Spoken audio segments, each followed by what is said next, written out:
हौसला मना कर जी। मेरा नाम परवीन है।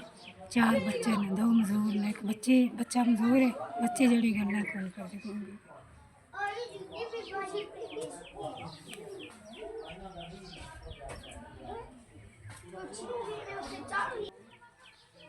बंदा जी मेरा मजदूरी करदा, कदी करदा, करदी क्यों नहीं करदी, लभदी नहीं।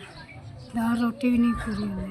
इस बच्चे की ज़बान ही कोई है। मेरा बच्चा लगता ही कोई। बड़ी परेशान है बच्चे जड़ी के ज़बान ही कोई। है बच्चा जड़ा है लगता ही कोई।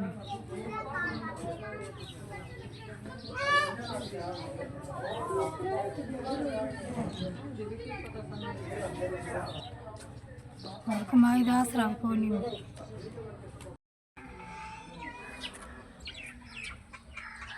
मेरे पुत्रों को भला 5000 रुपया दे दो दित्तिया। मैं लाभ के सौखी करा दे सौदा लिया दे बच्चे मेरे दान लाएंगे। मेरे पुत्रों बच्चा मेरा मजदूर है। धी मेरी बोल नहीं सकती। तो 5000 रुपया दित्तिया। मैं लाभ गया सौदा पवावा दे ईद सौखी करा दे। तुम शाला वसदे रहो। अल्लाह थोड़ी जिंदगी करे। अल्लाह तुम बाड़ा देवे।